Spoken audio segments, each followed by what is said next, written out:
At 38 years old, Trent had built a life on precision. As a federal electrical engineer at the D.C. Navy Yard, his job was to ensure that complex systems functioned flawlessly under pressure. His salary was a solid $108,000 a year, a number that afforded him a comfortable, if not extravagant, life in the Petworth row house he had bought a decade ago, long before he'd met Olivia. His life was a series of carefully calibrated inputs and predictable outputs. He believed in structure, in loyalty, and in the quiet integrity of a promise kept. That was why, at 6:15 a.m. on a Friday in May, he was navigating the pre-dawn traffic on the Clara Barton Parkway, his knuckles white on the steering wheel of his 2012 Toyota Camry, a car with 187,000 miles on it that Olivia openly despised. He had been in San Diego for a week-long systems integration summit, a trip that was critical for a new naval defense project. He was supposed to fly back on Saturday, but Olivia's surgery, a supposedly routine procedure to remove uterine fibroids, had been moved up. She'd called him, her voice a little shaky, and he hadn't hesitated. He'd spent $950 of his own money on a last-minute red-eye flight, trading a night of sleep for the chance to be there when she woke up. He loved his wife. He loved the way her laughter filled the narrow halls of his old row house, the way she'd rest her head on his shoulder while they watched television, the ambition that burned in her eyes. Even if he didn't always understand it, he'd do anything for her. He had no idea how profoundly that belief was about to be tested. He'd stopped at a 24-hour bakery in Georgetown, picking up a small $12 almond croissant and her favorite, a large latte with oat milk and 1 raw sugar, which cost another $7.50. He clutched the warm cup and the paper bag as he walked through the sliding glass doors of Sibley Memorial Hospital, the air immediately hitting him with its signature sterile chill. He checked the board. Olivia was in pre-op, room 3B. He followed the signs, his heart a steady drum of anxiety and love. He was worried, of course, but he was also picturing her smile when she'd see him, the surprise and relief washing over her face. He'd sit by her bed, hold her hand, and tell her everything was going to be okay. He was her husband. That was his job. That was his promise. The weight of that promise felt as solid and real as the worn leather of his $89 Timex watch. He had no idea he was about to discover it was built on sand. Have you ever done something that felt so right, only to discover it was the worst possible mistake? Trent was about to learn that the path paved with good intentions can lead directly to a place of utter devastation. Let us know in the comments if you've ever had a moment that changed everything you thought you knew. Their life together, at least on the surface, was a portrait of domestic normalcy. Trent remembered the day he brought Olivia to his Petworth row house for the first time 3 years ago. The house, which he'd purchased for $420,000 in 2014, was his sanctuary. It had original hardwood floors, a small postage stamp backyard he was slowly turning into a garden, and the quiet solidity of a place built a century ago. It has good bones, he'd said, his voice filled with a pride that was foreign to him. Olivia had smiled, a polite, thin smile. It's charming, Trent, very vintage. She ran a manicured hand, adorned with a $40 gel polish, over the dark wood of the banister. We'll have to do something about this kitchen, of course. And the bathrooms are a bit dated. He had laughed it off. He loved the old hexagonal tile in the bathroom and the sturdy, if unfashionable, kitchen cabinets he'd refinished himself over a long weekend with $80 worth of paint and hardware. To him, the house wasn't a project to be gutted. It was a home to be lived in. Over the next 2 years of their marriage, that fundamental difference in perspective became a quiet, thrumming bass line to their life.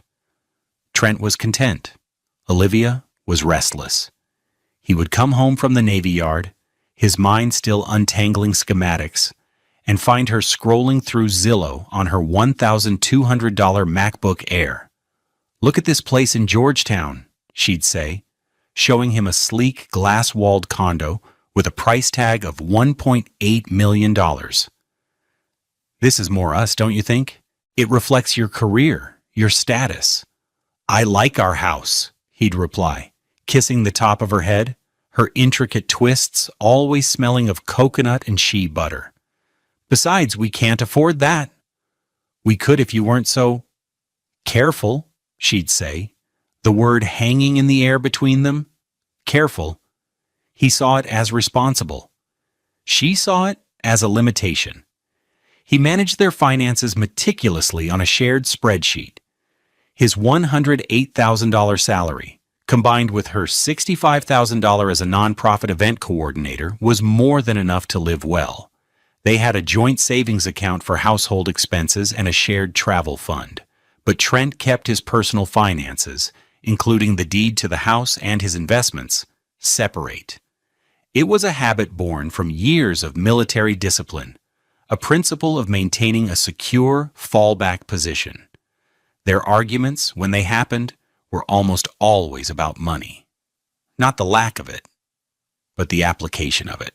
Last Christmas, she'd wanted to buy her mother, Yvette, a $3,000 Louis Vuitton handbag. "She deserves it, Trent. She's had a hard life."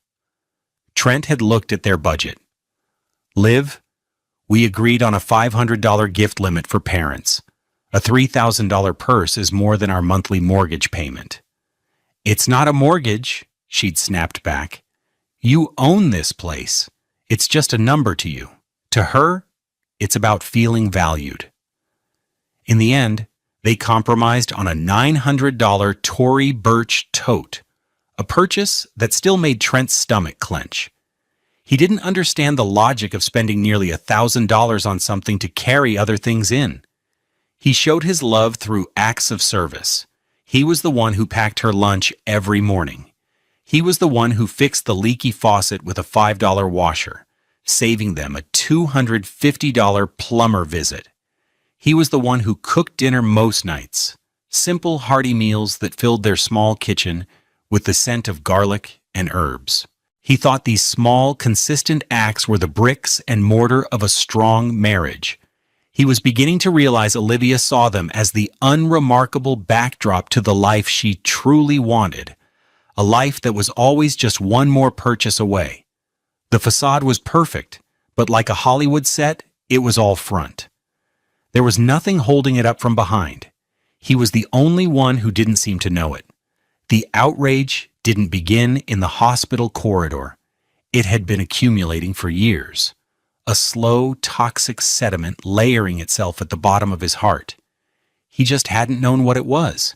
He'd mistaken the acrid taste of betrayal for the normal bitterness of marital compromise. He remembered a dinner at Yvette's house in Anacostia about 6 months ago. Yvette lived in a small but immaculately kept duplex, every surface polished, every cushion fluffed. Her home was filled with photos of Olivia, but none of Trent. Yvette, a woman whose hair was always perfectly coiffed and whose voice was as smooth and hard as marble, held court from her favorite armchair, a piece she'd bought on a payment plan from a rent-to-own store but described as a vintage find. That night she'd been talking about her neighbor. Poor thing, her husband left her with nothing. Nothing. After 20 years of marriage, can you imagine? A man is supposed to provide. He's supposed to set his wife up for life. That's his duty. She had looked directly at Trent, her eyes lingering on his simple, $45 dress shirt from Kohl's. A man with your position, Trent, with your benefits, he should ensure his wife is taken care of no matter what. Olivia had nodded, placing her hand on his arm. "Mom, don't worry. Trent is a good man. He takes care of me." But her touch felt less like affection and more like ownership. The word benefits had hung in the air. Yvette wasn't talking about health insurance. Trent was a veteran. He'd done 2 tours in Afghanistan. The experience had left scars, not all of them visible. Part of his compensation from the military was a monthly deployment trauma annuity, a tax-free payment that recognized the permanent cost of his service. It wasn't a lottery win, it was a debt paid to him in installments for a price he was still paying every day.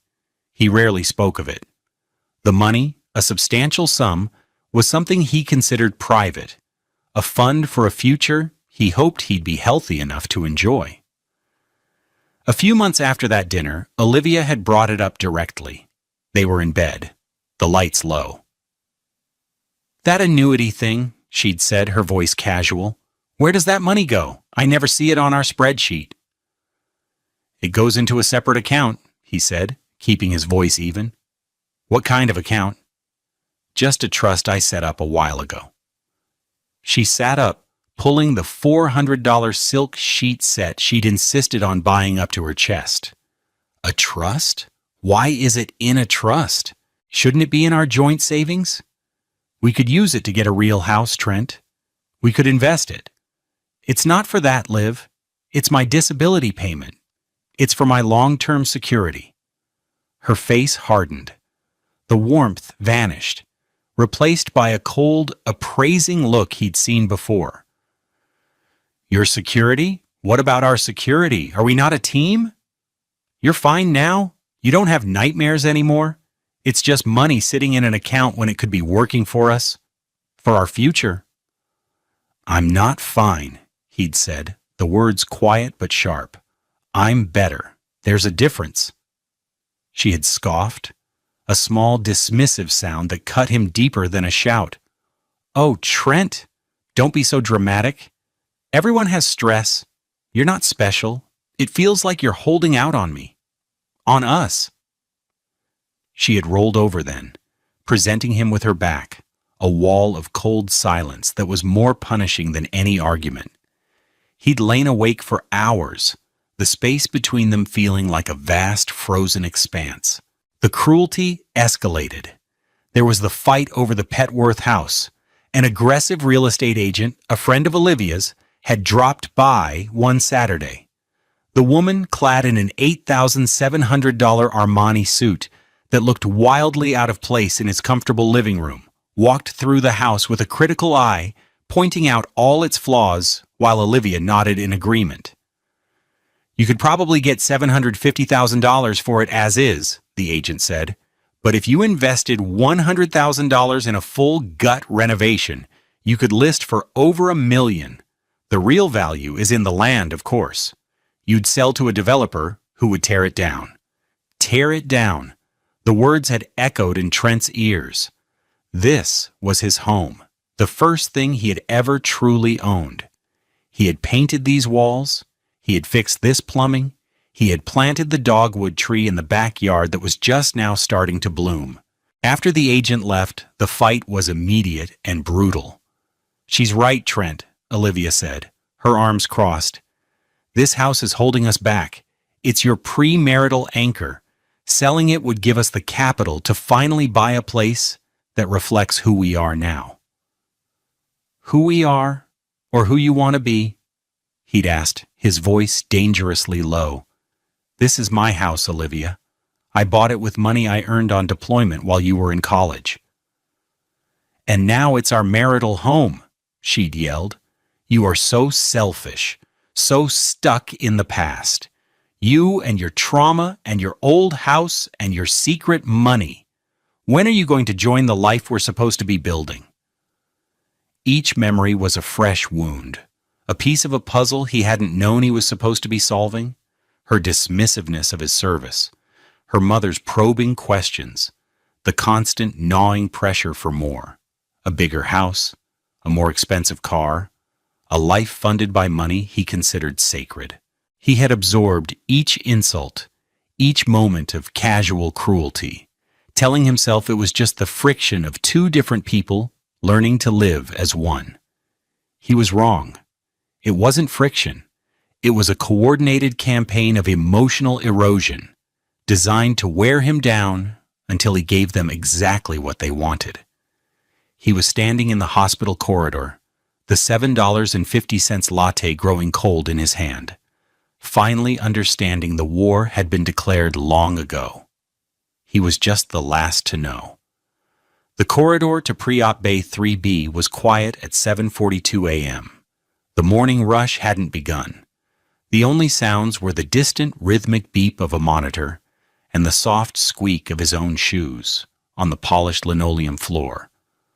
A blue curtain was drawn partway across the entrance to the bay. He could see two figures silhouetted against the light from the window. Olivia, sitting up in the hospital bed, and her mother, Yvette, standing beside her. He paused, a smile on his face, ready to pull back the curtain and announce his surprise. Then he heard their voices, low and conspiratorial, clear as glass in the hallway stillness. "Is he still in San Diego?" Yvette asked. "Yes, thank God," Olivia replied. Her voice was not the shaky, nervous tone she'd used on the phone with him. It was strong, clear, and cold. "His flight lands tomorrow. It's better this way. He gets too emotional about these things, all that in sickness and in health nonsense." Trent's hand froze an inch from the curtain. The smile on his face dissolved. Yvette made a soft, clucking sound. "Well, it gives us time to talk strategy. After this is done, you need to be firm with him. This surgery, the recovery, you can use this. It's leverage." "I know, Mom," Olivia said, her voice laced with an impatience that stunned him. "I told you. I've been working on him. Planting the seeds. The Georgetown condo. The need for a real family asset. He's starting to feel guilty about keeping that money separate." A cold dread, colder than the hospital air, began to seep into Trent's bones. He stood motionless, hidden in the shadows of the corridor. "Guilt is good," Yvette said, her voice dropping lower. "But you can't rely on it. You need a legal claim. Once you're on the joint title for a new property, bought with that money, it's half yours. The minute he commingles a single dollar from that annuity to pay for a marital asset, the whole fund becomes divisible." Annuity. The word hit Trent like a physical blow. "I know the law, Mom. I've been reading up on it," Olivia said. "As soon as I recover, I'm going to tell him I want us to see a financial planner to unify our goals. He's a sucker for anything that sounds responsible. We'll get him to roll that trust into a new joint investment account. Then, once it's mixed, it's ours. And if he ever tries to leave—" "He won't leave," Yvette cut in. "He's too loyal. It's his weakness, but you're right to have a contingency. That money is your security. He owes you that. For putting up with his moods, his penny pinching, for everything." There was a pause. Trent could hear the rustle of the bedsheets. Then Olivia spoke the words that would shatter his world into a million irreparable pieces. Her voice was clear, confident, and utterly devoid of love. "Don't worry," she said with a dry little laugh. "I'll get it. He can keep his stupid house. He can keep his cheap car. I don't care. But half his deployment trauma annuity is mine. I've earned it." The world went silent. The beeping of the monitor faded away. The air in his lungs turned to ice. He looked down at the coffee and the croissant in his hands. A $19.50 offering of love for a woman who was actively plotting to plunder the one thing that was sacred to him. The annuity wasn't just money. It was the physical manifestation of his pain, his sacrifice. It was the blood money for the parts of his soul he'd left in the dust of Afghanistan. And she was laughing about it, calling it hers. His fingers went numb. The warm coffee cup slipped from his grasp. It didn't shatter. It hit the linoleum floor with a dull, heavy thud, the plastic lid popping off. The hot liquid spread in a rapidly cooling puddle around his feet. The croissant, in its little paper bag, fell beside it. A pathetic casualty. Inside the curtain, the voices stopped. "What was that?" Yvette asked, her voice sharp. Trent didn't wait to hear the answer. He did not pull back the curtain. He did not confront them. A strange and terrifying calm washed over him, extinguishing the fire of his rage, leaving behind something hard and cold as diamond. He turned, his movements precise and silent. He walked away from the spreading puddle of coffee. He walked past the nurse's station. He walked out of the sliding glass doors and back into the gray morning light, leaving the warmth, the love, and the entire life he thought he had on the floor of the Sibley Memorial Hospital corridor. The betrayal was absolute. And in that moment, so was his decision. The drive from the hospital was a blur. Trent didn't go home to Petworth. The thought of being in that house, surrounded by her things, the $400 throw pillows on the sofa, the $200 scented candles on the mantelpiece, the framed photos of their wedding, where she was smiling, a smile he now knew was a lie, was unbearable. He drove west aimlessly, the city's familiar grid of streets feeling alien and hostile. He ended up in a parking lot overlooking the Potomac River near Key Bridge. He turned off the engine of his Toyota and sat in the silence. The sun was starting to burn through the morning haze, glinting off the water. For a long time he just stared, his mind a perfect, terrifying blank. There was no rage, no tears. The emotional circuits in his brain had overloaded and shut down. All that was left was the cold, clear hum of processing. He was an engineer again. He had a catastrophic system failure. The objective was not to mourn the wreckage, but to assess the damage, isolate the corrupted components, and execute a controlled shutdown. At 8:17 a.m., his phone buzzed. A text from Olivia. "Surgery soon? Scared. Wish you were here. Love you." He looked at the words, "Love you." They were meaningless symbols on a screen. He felt nothing. His fingers, steady and precise, began to type. He had to play dumb. He had to maintain the facade just a little longer. His silence would be a red flag. He needed them to believe everything was normal. He needed them to feel secure in their deception. That was now his strategic advantage. "Stuck in Chicago," he typed. "Massive delays at O'Hare. Looks like I won't get in until late tonight. I am so sorry, baby. My heart is with you. Be brave. I love you more than anything." He read the message back. Each word was a calculated falsehood, a piece of armor he was strapping on. He hit send. The message delivered instantly. A moment later, 3 dots appeared. Then a reply. "Oh no, that's terrible. Don't worry about me. Mom is here. Just get home safe. Love you too." He put the phone down on the passenger seat. The first lie was in place. He had bought himself time. He sat for another 10 minutes, watching the rowers on the river glide by, their movements synchronized and purposeful. That's what he needed. Purpose, a plan. His next call was not to an airline to check on his non-existent flight. It was to a number he had saved in his phone under the simple contact name Alani. Alani Hassan was one of the most feared and respected family law attorneys in Washington, D.C. He had been referred to her by a senior officer at the Navy Yard who had gone through a nasty divorce years ago. Trent had met with her once, just as a precaution before he and Olivia got engaged. To understand the legal landscape, he liked her immediately. She was a sharp, no-nonsense black woman in her 50s with eyes that missed nothing. Her hourly rate was a staggering $850, but the officer had sworn she was worth every penny. She answered on the second ring. "Alani Hassan." Her voice was crisp. "Alani, it's Trent Carter." "Trent, it's been a while. Is everything all right?" "No," he said, his voice flat and even. "Everything is not all right. I need to file for divorce. I need it done on Monday morning." There was a pause on the other end of the line.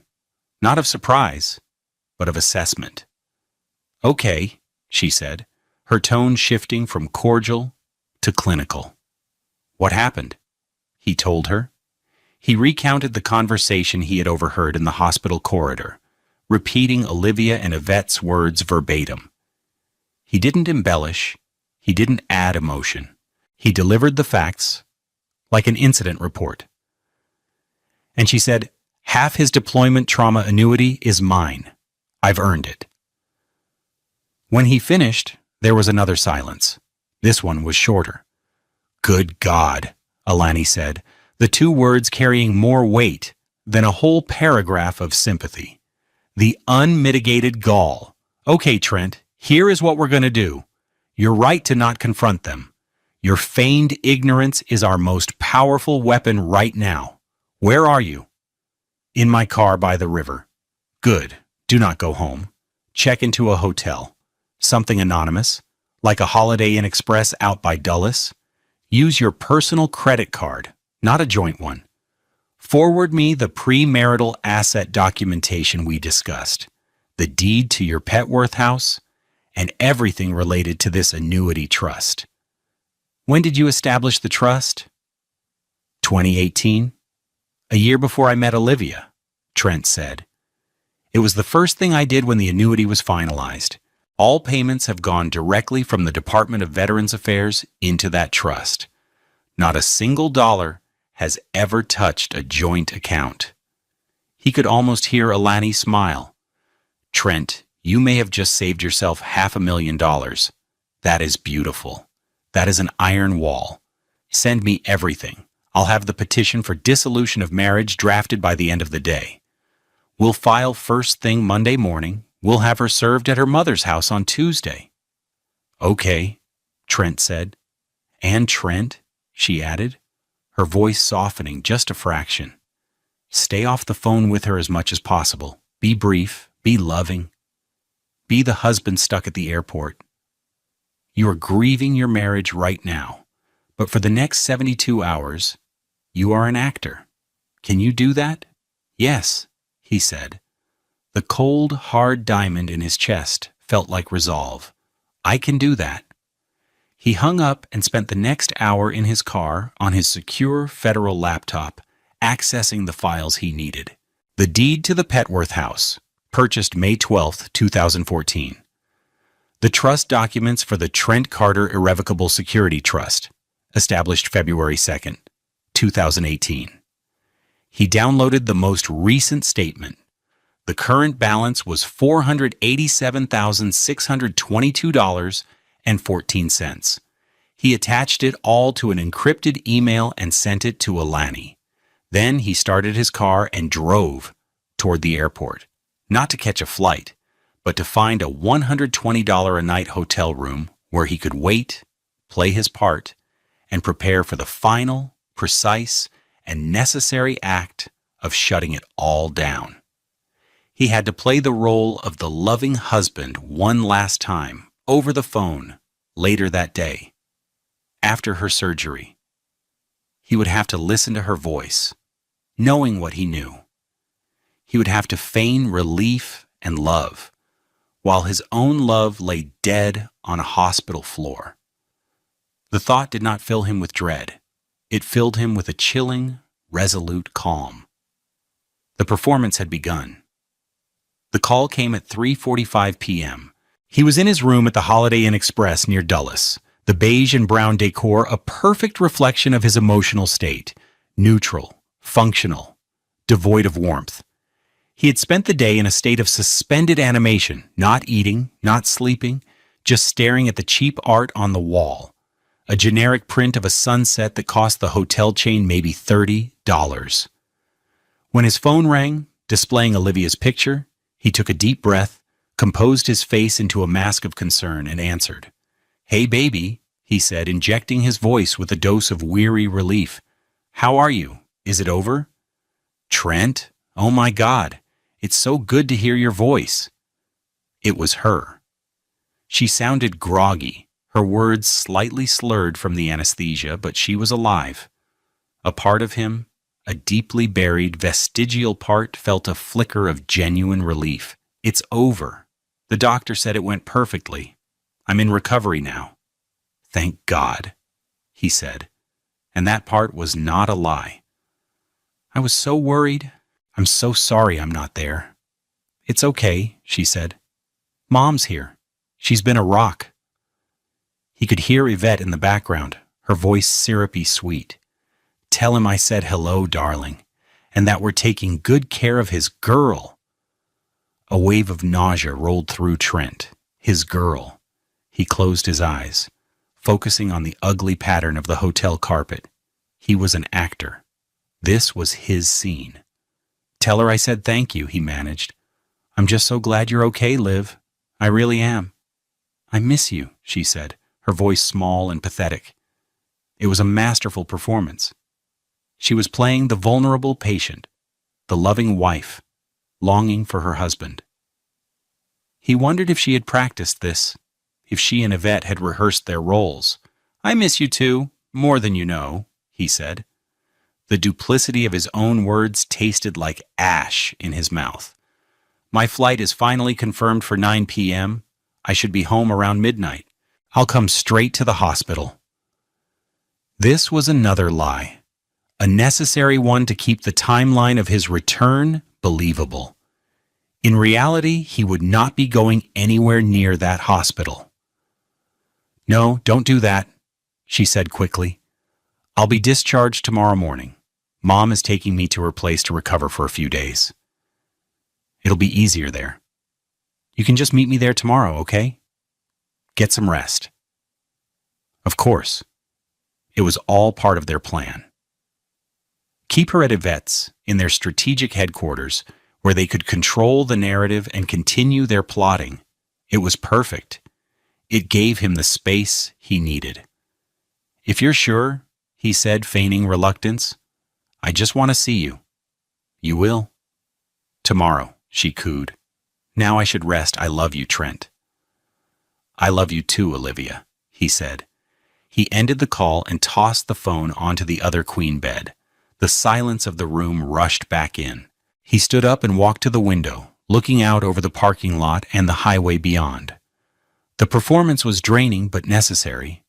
He was a ghost in his own life, watching the final scenes play out from a distance, unseen, unheard. He spent the weekend in that beige room. He ordered a $22 pizza on Saturday night and watched a basketball game on the grainy hotel TV, the sound muted. He didn't text or call Olivia unless she contacted him first, responding with brief, loving messages about his travel nightmare. He was a man in a holding pattern, a storm gathering just over the horizon, and he was the only one who could see the color of the clouds. On Sunday evening, he received an email from Alani. The subject line was simple, Monday. Attached was the 50-page divorce petition. He opened it. It was a work of brutalist art. It laid out the facts of their short, 2-year marriage. It cited irreconcilable differences. And then, in a section titled Separate and Marital Property, it was devastatingly precise. It listed the Petworth row house, with its full legal description and date of purchase, as premarital separate property of the husband. It listed the Trent Carter Irrevocable Security Trust, with its account number and the date of its establishment, as premarital separate property of the husband. It included, as exhibits, the deed and the trust documents he had sent her.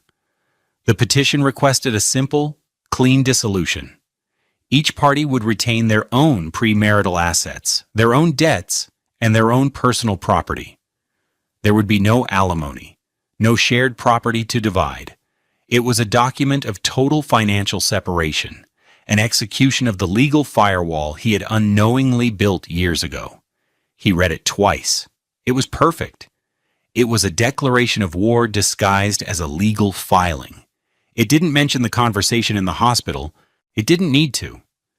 The inclusion of the trust, an asset Olivia had only recently become obsessed with, was the quiet, devastating message. It said, I know. He replied to Alani with a single word, approved. Tomorrow was Monday. Tomorrow the waiting would be over. Tomorrow the strike would come.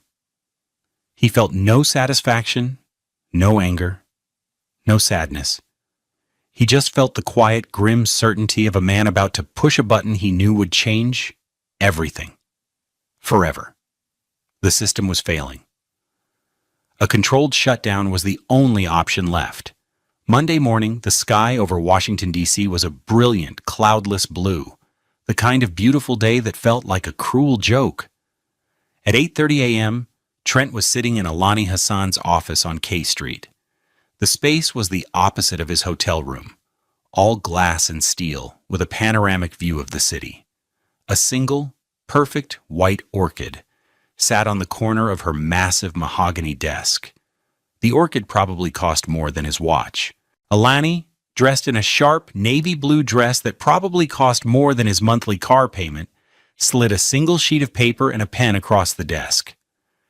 "This is the signature page for the petition," she said, her voice calm and professional. "Once you sign, my paralegal will file it electronically with the D.C. Superior Court. It will be time-stamped and official. Are you ready?" Trent looked at the pen, a heavy, expensive-looking fountain pen. He picked it up. He thought of Olivia's laugh in the hospital corridor. He thought of the words, "Half his deployment trauma annuity is mine." He thought of his house, the one they wanted to tear down. He thought of the nights he'd lain awake, the ghosts of Afghanistan, his only company, the silent pain that funded the very account she was trying to plunder.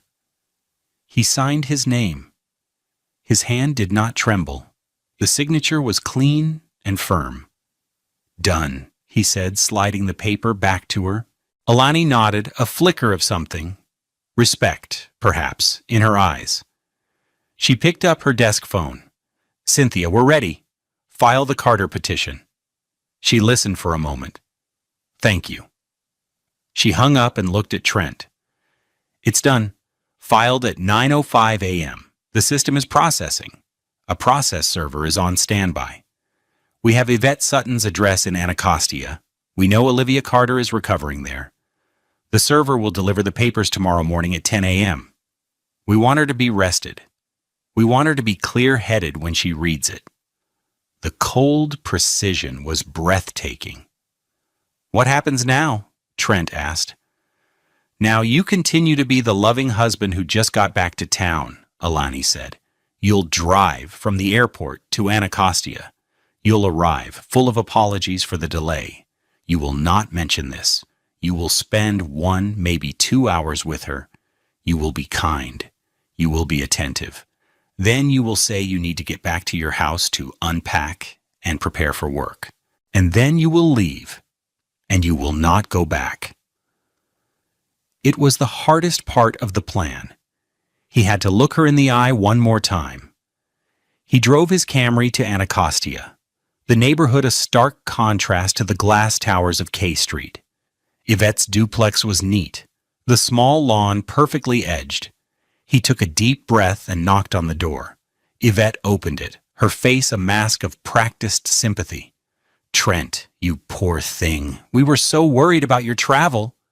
She hugged him, a stiff, papery embrace. "She's in the living room. So excited to see you." He walked in.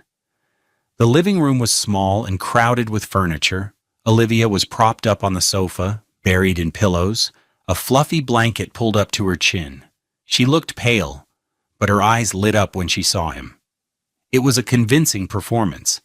"Baby, you made it!" she cried, holding out her arms. He bent down and kissed her forehead. It felt like kissing a stranger. "I'm so sorry," he said, his voice thick with an emotion she would mistake for love, but was actually a deep, profound grief for the man he used to be, the man who would have believed this scene. "The whole trip was a nightmare, but I'm here now. How are you feeling?" "Better, now that you're here," she said, clutching his hand. "Tell me everything. Was the summit awful?" For the next hour, he played the part. He told her fabricated stories about flight delays and bad airport food. He listened as she and Yvette recounted the surgery, praising the doctors, complaining about the hospital food. Yvette interjecting every few minutes to emphasize how difficult the recovery would be, how much care Olivia would need. It was a carefully constructed narrative of vulnerability, designed to elicit sympathy and, eventually, financial concession.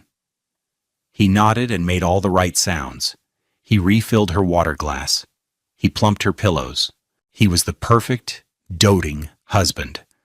All the while, the 50-page document was a digital time bomb, waiting in the court's system. Finally, he looked at his watch. "I should probably go," he said. "I need to get home, unpack, and get my head straight for work tomorrow. It's going to be a rough week catching up." Olivia pouted. "Stay a little longer." "I can't, Liv," he said, gently pulling his hand from hers. "I'll call you tonight, and I'll come by after work tomorrow." Another lie. "Okay," she said, her voice soft. "Drive safe. I love you." "I love you too," he said. The words were hollow echoes in the quiet room. He walked out the door, got in his car, and drove away without looking back. He didn't go to Petworth. He drove to his office at the Navy Yard. He had a key card for weekend and after-hours access. He went to his small, sterile cubicle, sat down in his ergonomic chair, and stared at the dual monitors. He was home. The next morning, Tuesday, at exactly 10 a.m., his phone started to vibrate. He was in a meeting, reviewing thermal imaging data. He ignored it. It buzzed again. And again. He glanced at the screen. Olivia. Olivia. Yvette. Olivia. He excused himself from the meeting and walked into the empty hallway. He didn't answer. He just listened to the voicemails as they came in, one after another. A real-time record of his antagonist's world collapsing. The strike had landed. The coordinated action was complete. Now, the fallout would begin. The voicemails were a symphony of destruction, each one a movement in a larger piece about the collapse of a carefully constructed lie. Trent stood in the quiet, sterile hallway of Building 197 at the Navy Yard. The faint hum of the fluorescent lights overhead, the only sound besides the voices coming from his phone's speaker. Voicemail 1, from Olivia, 10:03 a.m. Her voice was confused, annoyed. "Trent? Some man just dropped off a huge envelope for me. It looks official. What is this? Is this some kind of work thing you had sent here? Call me? This is weird." He could picture the scene perfectly. Olivia on the couch, Yvette hovering over her, both of them peering at the thick manila envelope with his name as the petitioner and hers as the respondent. Voicemail 2, from Olivia, 10:08 a.m. The annoyance had sharpened into disbelief and anger. "Trent, I opened it, a joke, right? This has to be a sick joke? Divorce papers? What the hell is going on? You were just here? You said you loved me. Call me back right now." Voicemail 3, from Yvette, 10:11 a.m. Yvette's voice was hard, accusatory. "Trent, this is Yvette. I don't know what kind of stunt you're trying to pull, but you have 5 minutes to call your wife and tell her you've made a terrible mistake. Doing this to her while she is recovering from surgery is the cruelest thing I have ever witnessed. You will fix this." It wasn't a request. It was a command. He saved the message and waited. The fourth one came 2 minutes later. Voicemail 4, from Olivia, 10:13 a.m. Panic had set in. Her voice was high-pitched, frantic. She was clearly crying. "Okay, I've read it. I've read the exhibits, the trust, the house. You're listing everything as separate property. How could you? After everything we've built. That money was for us, for our future. You can't just cut me out. The law doesn't work that way." Oh, but it did. Alani had been very clear. The premarital assets, never commingled, were protected by an iron wall. He had built it without even knowing he was building a fortress. Voicemail 5, from Olivia, 10:20 a.m. The anger had dissolved into pleading. This was the manipulation phase. Baby, please, please call me. We can talk about this. You must have misunderstood something. Was it something my mom said? You know how she is. She just talks. She doesn't mean anything by it. This is just a huge misunderstanding, Trent. Please, I love you. Don't throw our marriage away like this. The callback to her mother's words was a classic deflection. He felt a flicker of something, not pity, but a detached fascination with her tactics. He went back to his desk. He forwarded the audio files of the voicemails to Alani with a simple note, FYI. Her reply was instant. Excellent. Do not respond. The consequences cascaded exactly as Alani had predicted. The divorce was swift and brutal because there were no shared assets of significant value and no children. The process was ruthlessly efficient. First, Olivia lost the house. She had no legal claim to the Petworth row house, valued on the open market at nearly $800,000. Her dream of selling it to a developer and using the capital to buy a glass condo in Georgetown evaporated. She was forced to officially move her things out, a process overseen by a neutral third party Alani had hired for $500. Trent wasn't there. He stayed in a furnished corporate apartment Alani had arranged, paid for from his personal savings. Second, she lost the annuity. The Trent Carter Irrevocable Security Trust, with its balance now cresting over $490,000, was declared entirely his separate premarital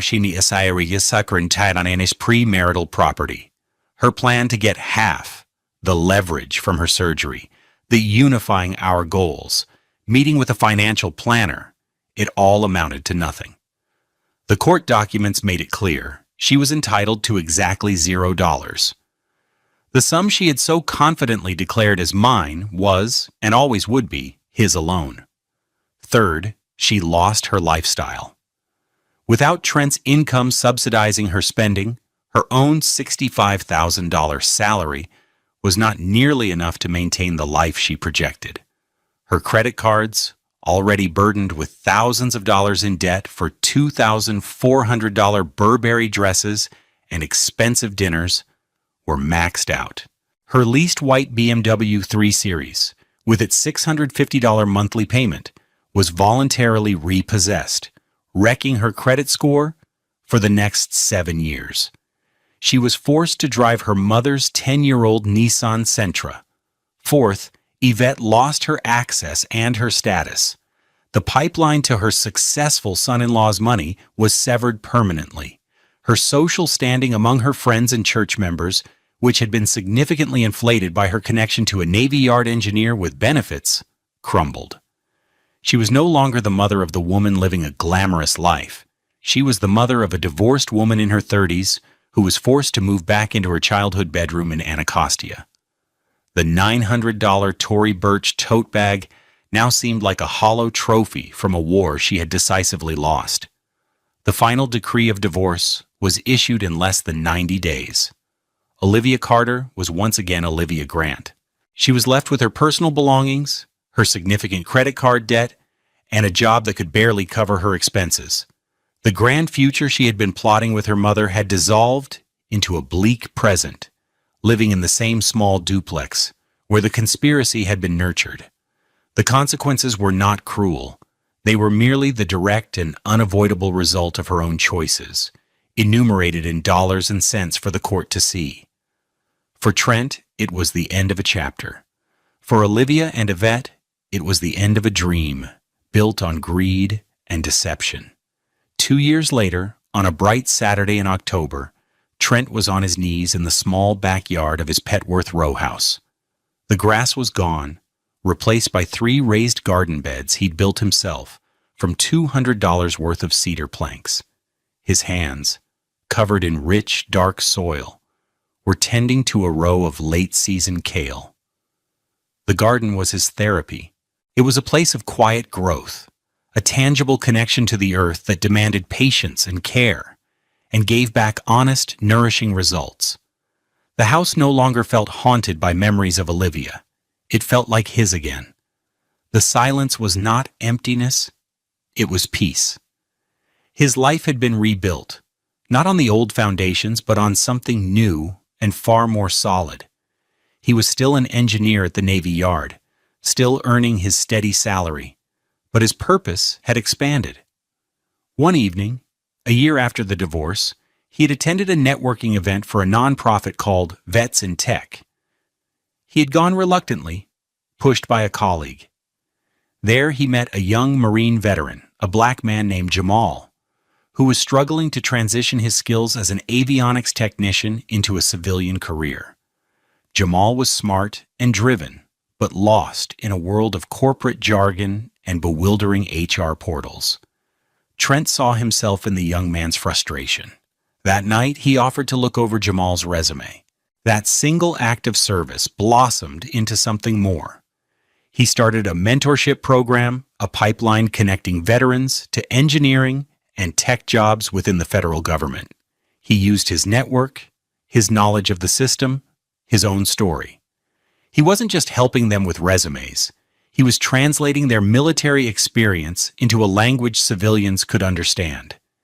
He was showing them that their scars, their discipline, their unique perspective, the very things the civilian world often dismissed, were their greatest assets. He found a profound satisfaction in it that no paycheck had ever provided. His walks in Rock Creek Park, once solitary marches to clear his head, became shared journeys. He was seeing someone new. Her name was Amara. She was a landscape architect who loved the gnarled roots of old trees and the quiet of the woods. They had met in his garden, of all places. She'd been walking her dog down the alley behind his house and had stopped to admire his tomato plants. Their first date was a walk along the trails of the park, the sunlight filtering through the autumn leaves, their conversation easy and unforced. She knew his story, the basics of it, and she had never once asked about his finances. Her interest was in the man, not his ledger. Her presence in his life felt like the sun after a long, hard rain.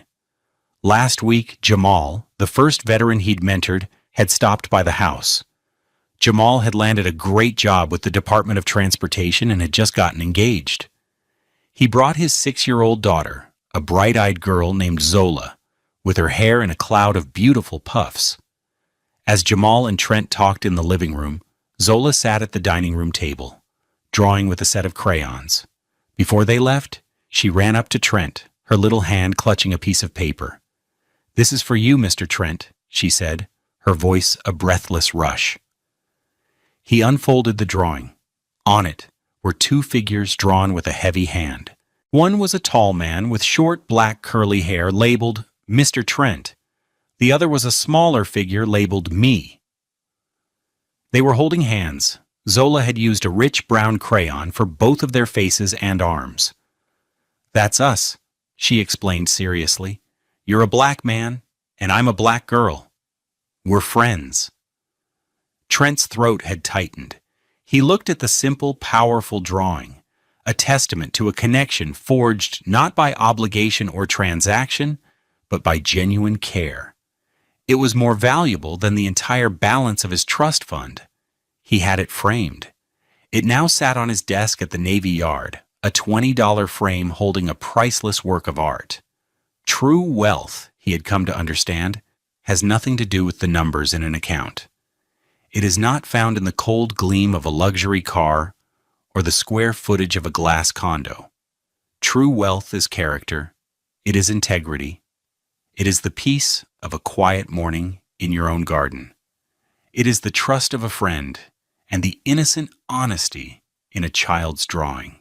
He had forgiven Olivia, not for her sake, but for his. Forgiveness was the final act of closing the account, of freeing himself from the debt of bitterness she had tried to leave him with. His life was not what he had planned, but it was real. It was earned. And it was, finally, entirely his own. The journey to healing often begins with a single brave step away from what is breaking you. What do you think is the first step to reclaiming your own peace after a betrayal? Share your thoughts with our community below. We believe in the power of stories to help us heal and grow together.